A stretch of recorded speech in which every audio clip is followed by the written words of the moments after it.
नमस्कार, news India देख रहे हैं आप और मैं हूं आपके साथ पूजा शर्मा। नवरात्रि का 5वां दिन आज शुरू हो गया है, यानी माता स्कंद माता का दिन आज शुरू हो गया है। माता की पूजा विधि से लेकर सही पूजा समय हम आपको बताएंगे। लेकिन एक चीज आप मत भूलिए, वो है नारी शक्ति। यानी इस सीरीज के माध्यम से हम नारी शक्ति के बारे में भी बात करेंगे, यानी नारी शक्ति के साथ करेंगे शक्ति की आराधना। और इसी को लेकर हमारे साथ जुड़ गई हैं डॉक्टर नीति शर्मा जी। बहुत बहुत स्वागत है नीति जी आपका हमारे साथ जुड़ने के लिए। सबसे पहला सवाल हमारा आपसे यही रहेगा, जो हम दर्शकों को भी हर दिन बता रहे हैं कि हर माता के नाम का अर्थ क्या है, क्योंकि ये जानना बेहद जरूरी है। आपसे जानना चाहेंगे कि माता स्कंद माता के नाम का जो अर्थ है वो क्या है, आखिर स्वरूप कैसा है माँ का। नमस्कार, इस चैनल को आपको पूजा जी, इस चैनल के माध्यम से आज हम नवरात्रों की महिमा और माता के अलग अलग रूपों की जो महिमा के ऊपर विचार रख रहे हैं, ये मैं समझती हूँ बहुत ही आवश्यक है। माँ का 5वां रूप जो स्कंद माता है, वो वास्तव में एक मातृत्व का प्रतीक है। स्कंद यानी भगवान कार्तिकेय। भगवान कार्तिकेय का दूसरा नाम स्कंद है और उसी नाम से माँ को स्कंद माता के नाम से जाना जाता है। माँ का स्वरूप बहुत ही उज्जवल है। ये माता पार्वती और भगवान शिव के प्रथम पुत्र हैं। बहुत ओजस्वी थे और उनके स्नेह को लेते हुए माँ का ये जो स्वरूप है, ये 4 भुजाओं वाला स्वरूप है जो स्नेह को दिखाता है। एक हाथ में माँ ने अपने हाथ में बालक स्वरूप में भगवान कार्तिकेय को लिया हुआ है और दूसरे हाथ में कमल का पुष्प लिया हुआ है। कमल का पुष्प अपने आप में माँ लक्ष्मी को भी दर्शाता है। तो ये रूप स्नेह और लक्ष्मी को जोड़ते हुए, मातृत्व के एक भाव को जोड़ते हुए बहुत ही उज्जवल स्वरूप है माँ का। जो अभी आपने स्वरूप समझाया माँ का कि माँ ने कार्तिकेय को हाथ में लिया हुआ है, तो आखिर उसका महत्व क्या है, जो अर्थ क्या है कि आखिर कार्तिकेय जी को माता स्कंद माता ने हाथ में क्यों पकड़ा हुआ है? इसके पीछे एक पौराणिक कथा है। अगर हम शिव पुराण में जाते हैं तो एक तारकासुर नाम का बहुत ही जिसे कहते हैं कि एक राक्षस था, जिसने बहुत ही ज़्यादा लोगों को कष्ट दे रखा था और अपने अहंकार में वो चकनाचूर था। लेकिन उसने घोर तपस्या करके भगवान ब्रह्मा को प्रश्न करके अमृतत्व का वरदान मांगा। लेकिन भगवान ब्रह्मा जी ने ये उसको बताया कि आप जीवित होते हैं तो आपका मरण निश्चित है। कोई चीज़ अगर प्रारंभ होती है तो उसका अंत निश्चित है। तो अमृतत्व का वरदान तो मैं आपको नहीं दे सकता।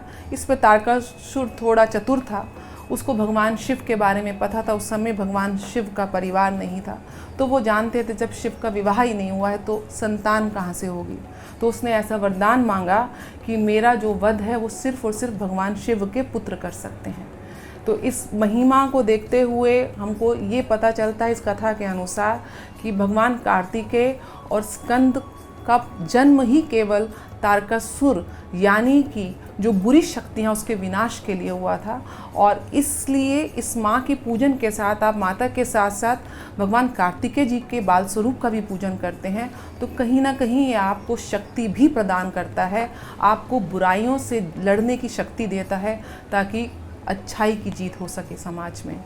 जो नीति जी पौराणिक कथा आपने बताई, मैं आपसे जानना चाहूंगी कि जो पौराणिक कथा आपने बताई है, इसको नारी शक्ति के साथ हम कैसे जोड़ सकते हैं। आखिर माता स्कंद माता का ये जो रूप है, ये नारी शक्ति के साथ, ये जो कथा है, ये नारी शक्ति के साथ कैसे जुड़ सकती है? में कथा इस चीज़ की व्याख्या कर रही है कि बिना स्त्री के पुत्र की प्राप्ति, बिना स्त्री के जन्म निर्भर नहीं है, पॉसिबल नहीं है। आप नारी जो है, इस पूरी प्रकृति का स्वरूप है। नारी जननी है, प्रकृति जननी है। पुरुष और प्रकृति से ही ये संसार निर्मित है। पुरुष का नारी के बगैर यानी कि प्रकृति के बगैर अस्तित्व नहीं है और प्रकृति का पुरुष के बगैर अस्तित्व नहीं है। तो ये यहाँ पे डुअलिटी जो एक एनर्जीज़ हैं वो यहाँ पे दर्शाता है। स्कंद माता का यहाँ पे नारी शक्ति के साथ ये है कि बिना एक मातृत्व भाव के, बिना एक राइट टीचिंग्स के, बिना उस जो पौधे को हम रोपण करते हैं, उसको जो सींचते हैं, बिना सींचे वो पौधा एक विशाल वृक्ष का जो काम नहीं ले कर सकता, वो लोगों को छाया नहीं दे सकता, लोगों को फल नहीं दे सकता।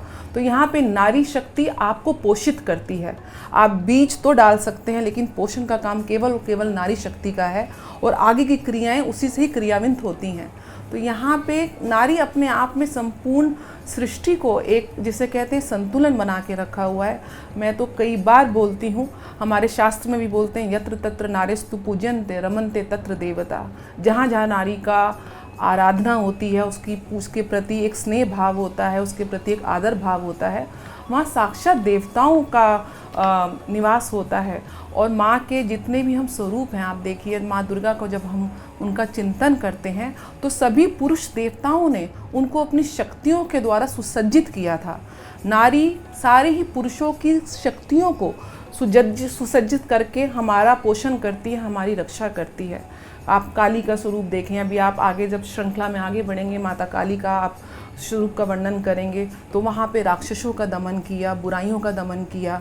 यहाँ पे वो एक मातृत्व के भाव को सींच रही हैं। कुमार कार्तिकेय को उन्होंने पोषित किया। कुमार कार्तिकेय जी ने साउथ इंडिया में जाके, दक्षिण भारत में, वहाँ पे उनके वहाँ के साम्राज्य की रक्षा करी असुरों के साथ। तो वहाँ पे भी एक बल का परिचय दिया। तो नारी समस्त रूप से आपकी जननी है। जितनी भी क्रियाएं हैं समाज में, अलग अलग डोमेन में हम जो भी काम करते हैं, उसका जो बेस पॉइंट है, जो उसकी बीज जहाँ पे पोषित होता है, वो केवल और केवल नारी के द्वारा होता है। कितने बखूबी से आपने नारी शक्ति को डिफाइन किया। लेकिन नीति जी, आज भी ऐसा समय है जहाँ पर बेटियों को पैदा होने से पहले ही उन्हें मार दिया जाता है। बेटियों की आज भी वैल्यू नहीं की जाती, और एक नारी की दुश्मन आज भी ऐसा समय है जहाँ पर बने बैठी है। तो उसको आप किस तरीके से देखती हैं? आपसे मैं वो भी समझना चाहूंगी कि इन नवरात्रों आप उसको किस तरीके से देखती हैं? ये विडंबना है हमारे संसार की, और कि हम इस विचारधारा पे आज भी कई लोग भ्रूण हत्या जैसी, बचपन में गर्भ में ही अगर पता चल जाता है कि भ्रूण जो है वो एक नारी का है, उसको वहीं पे आप उसको नष्ट कर देते हैं। सबसे बड़ा तो हमारे ज्योतिष शास्त्र में भ्रूण हत्या, कोई भी हत्या जब हम गर्भ में कर रहे हैं तो ये बहुत बड़ा पितृदोष को निर्माण कर देता है, और जिसकी कीमत सदियों तक, आपकी 7 पुश्तों तक उसको भुगतनी पड़ती हैं। उसके उपरांत आप चाहे एक बिटिया का रूप हो, एक बहन का रूप हो, उसके बाद एक माँ का रूप हो, एक वाइफ का रूप हो, जितने भी रूप हैं, नारी हमेशा आपको एक सपोर्ट सिस्टम देती है। और हमको ये कभी नहीं भूलना चाहिए कि हम जितने स्त्रियों को, जितनी एक महिला शक्ति को गर्भ में नष्ट करेंगे, उतना ही हम इस समाज में असंतुलन को निर्माण करेंगे। आज फिर मैं पूछती हूँ, पुरुष विवाह हेतु नारियाँ कहाँ से लाएंगे? ये जीवन का यापन कैसे होगा? ईश्वर ने पुरुष और नारी शक्ति को एक संतुलित व्यवस्था के अंतर्गत हमारे समाज में वो रहती हैं। हम जब इस संतुलन के साथ हम छेड़छानी करेंगे, कष्ट देंगे, एक मौलिक अधिकार, एक वैचारिक जो दोष है वो तो एक अलग तरफ है, लेकिन वास्तविक रूप से ये सारा संसार जो है असंतुलित हो जाएगा, इम्बैलेंस हो जाएगा। जब अगर आप वूम के अंदर ही आप इस फीटस को आप मारते हो तो, और एक समय जब तब ये आ जाएगा कि पुरुष होंगे और नारी शक्ति नहीं होगी, ना इनके विवाह हो पाएंगे। और आज मैं अपने ज्योतिष के जो मेरा काम है उसमें मैं बहुत अनुभव करती हूँ। मेरे पास बहुत पुरुष विवाह हेतु समस्याएं लेते हुए आते हैं। उतनी बेटियाँ नहीं आती हैं जितने पुरुष आते हैं। वो चाह के भी उनको अपने लिए योग्य वधू नहीं मिल पा रही है। और ये इस बात का अपने आप में प्रतीक है कि जिस प्रकार से हमारे छोटे शहरों में या पुरानी विचारधारा की वजह से एक ये जो असंतुलन समाज में हो रहा है फीमेल फीटेसाइड्स की वजह से, उसका प्रभाव हमें देखने को मिल रहा है प्रत्यक्ष रूप से कि लड़कों को बड़े 35-35, 40-40 लड़के वो तरस रहे हैं कि हमारी शादी हो जाए, बट उनको विवाह हेतु योग्य कन्याएं नहीं मिल रही हैं। तो विडंबना है, और इसका भुगतान हम सबको भविष्य में करना पड़ेगा। तो ये मैं आग्रह करती हूँ कि नारी शक्ति से ज़्यादा एक खूबसूरत शक्ति कोई नहीं। नारी को आप जितना उसको हम पोषित करेंगे, जितना स्नेह भाव देंगे, नारी एक थोड़े से वीर्य के ऊपर एक जन्म दे देती है। उसकी देने की कैपेसिटी एक पुरुष से 100 गुना ज़्यादा है। आप उसको थोड़ा सा देके तो देखिए, वो उसको 100 पावर की मल्टीप्लिकेशन करके देती है। तो और साथ में पोषण भी करती है। एक इमोशनल एक आपका जो बैलेंस है, आज तो नारी एक परिवार में फाइनेंशियल बैलेंस को भी मेंटेन कर रही है, सोशल बैलेंस को भी मेंटेन कर रही है।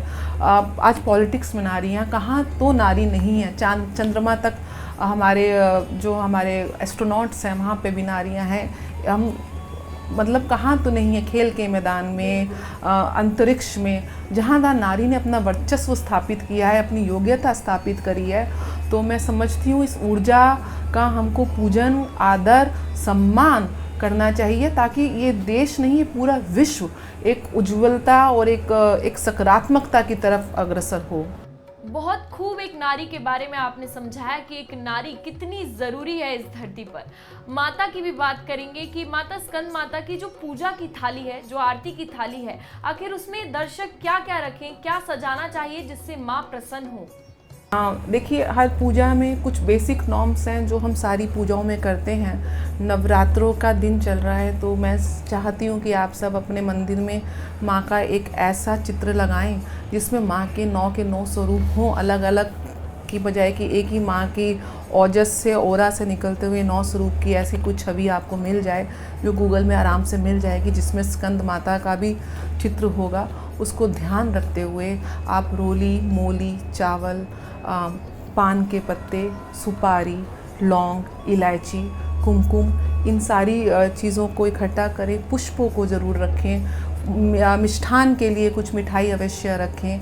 आप फल आदि का साथ रख के पूजा की थाली अपनी सजाएं और उसके बाद स्कंद माता की आप पूजा करें। एक मंत्र में आपको जो स्पेशली पर्टिकुलर स्कंद माता का आह्वान करने के लिए, उनका आशीर्वाद प्राप्त करने के लिए शिव पुराण में, शास्त्रों में उसका उल्लेख है, वो मैं आपको बताती हूँ।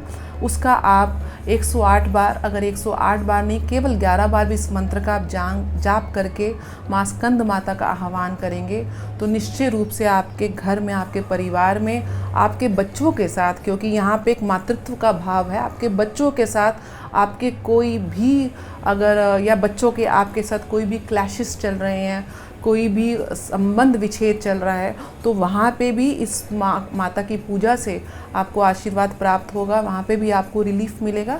साथ में घर में एक पारिवारिक रिलेशनशिप को वो बूस्ट करता है बहुत ज़्यादा। मंत्र इस प्रकार है: सिंहासन गता नित्यम पद्माश्रित कर द्वया, शुभदास्तु सदा देवी स्कंद माता यशस्विनी। ये माता इस मंत्र के माध्यम से आपको यश, कीर्ति, मान, सम्मान और घर में सुख, शांति और समृद्धि प्रदान करेंगी। नीति जी, आखिर भोग में माता को क्या पसंद है? उनके लिए जो सुबह भोग बनाए दर्शक, वो आखिर क्या बनाए? माता को ऐसा क्या पसंद है? स्कंद माता के लिए मिष्ठान में दूध से निर्मित कोई भी सफ़ेद रंग का अगर आप मिष्ठान उनको प्रदान करते हैं तो वो अत्यंत प्रसन्न होती हैं।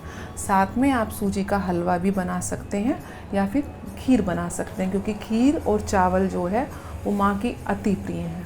अच्छा, आपसे ये भी जानना चाहेंगे कि कोई ऐसा खास रंग है जो आज के दिन दर्शक पहने तो माता ज़्यादा प्रसन्न होंगी? देखिए, हमारे ज्योतिष शास्त्र में हर प्लैनेट को हमने माँ की ऊर्जा के साथ जोड़ा है। तो माँ स्कंद माता की ऊर्जा के साथ भगवान बृहस्पति, जो मरकुरी प्लैनेट है, उससे हम जोड़ते हैं। मरकुरी का जो सबसे ज़्यादा शुभ सूचक जो कलर है, जो रंग है, वो हरा रंग है। तो माँ को प्रसन्न करने के लिए और साथ में प्लैनेट मरकुरी को पसंद करने के लिए, अगर आपके कहीं भी मरकुरी आपकी ऑरेटरी स्किल्स को, आपकी कम्युनिकेशन स्किल्स को और आपके व्यापार में आपकी सक्सेस को दर्शाता है, और इसको कहीं भी अगर इन क्षेत्रों से आप संबंधित कोई भी परेशानियों से गुज़र रहे हैं तो आप माँ को हरे रंग के वस्त्रों से या आप हरे रंग के वस्त्र धारण कर सकते हैं। माँ की तस्वीर में हरे रंग की चुन्नी उनको अर्पित करके उनको प्रसन्न कर सकते हैं। नीति जी, हमने माता के चढ़ावे का जिक्र किया, जहाँ पर आपने भोग बताया कि भोग में क्या चढ़ाना चाहिए, मीठे में क्या चढ़ाना चाहिए, लेकिन फूलों के बारे में भी हम जानना चाहेंगे कि आखिर माता का पसंदीदा फूल क्या है? क्योंकि अगर पूजा की जा रही है स्कंद माता की, तो पूजा में फूल तो बेहद ज़रूरी होते हैं। देखिए, स्कंद माता का जैसे मैंने अभी आपको चित्रण बताया कि माँ की गोद में भगवान कार्तिकेय यानी कि स्कंद उन्होंने पकड़े हुए हैं, और भगवान कार्तिकेय का जन्म के पीछे जो उद्देश्य था वो तारकासुर का वध था। उनको आगे चल के देवताओं ने अपना सेनापति नियुक्त किया था। तो एक पराक्रम के सूचक हैं भगवान कार्तिकेय, एक रक्षक के सूचक हैं, और पराक्रम और रक्षा ये दोनों जो हैं प्लैनेट मार्स जो है उसको गवर्न करता है, मंगल ग्रह। तो माँ को चढ़ाने के लिए लाल रंग का, मंगल का जो एक कलर है वो लाल रंग से उसको परिभाषित करते हैं।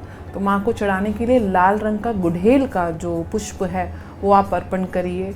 माता और स्कंद स्वरूप कार्तिकेय दोनों ही अत्यंत प्रसन्न होंगे।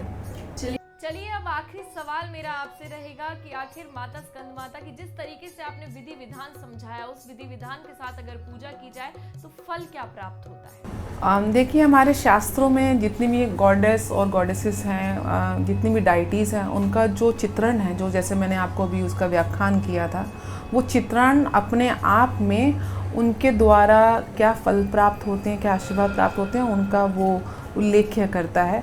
जैसे कि माँ का चित्रण एक स्नेह भाव के साथ है, तो ये आपके परिवार में एक मातृत्व स्नेह, एक अंडरस्टैंडिंग जो लेवल है between the members of the family, उसको एनहांस करता है। दूसरा, माँ की गोद में कुमार कार्तिकेय जी हैं। कुमार कार्तिकेय यानी कि स्कंद का जन्म ही एक दुष्ट राक्षस के नष्ट के लिए हुआ था।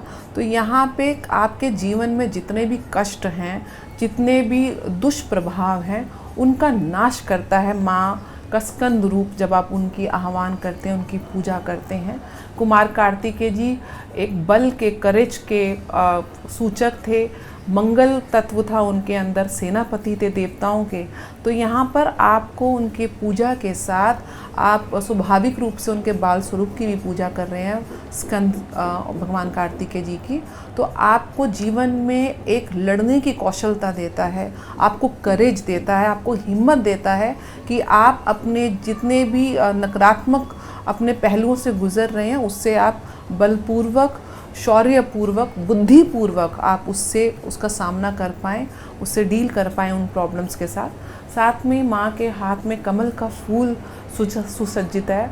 ये कमल का फूल, अगर हम जानते हैं कि माता लक्ष्मी जो हैं कमल के ऊपर उनका आसन होता है, तो अपने आप में कमल का फूल आपके घर में कोई आर्थिक अगर कोई दिक्कत चल रही है, लक्ष्मी से संबंधित अगर कोई भी कष्ट चल रहा है, तो वहाँ पे भी उसका कष्टों का निवारण करता है, आपकी आर्थिक स्थिति को प्रबल करता है, वहाँ पे एक सकारात्मक ऊर्जा देता है। बहुत बहुत शुक्रिया नीति जी हमारे साथ जुड़ने के लिए और आज के दिन का महत्व समझाने के लिए, और पूरा विधि विधान जिस तरीके से नीति जी ने समझाया, आपसे भी मैं यही कहूंगी कि इसी विधि विधान के साथ पूजा करें ताकि आपको फल प्राप्त हो। चलिए कल फिर से हाजिर होंगे नवरात्रि की इस सीरीज में और बात होगी माता कात्यायनी की कि किस विधि विधान के साथ आपको उनकी पूजा करनी चाहिए। तब तक के लिए देखते रहिए न्यूज़ इंडिया। नमस्कार।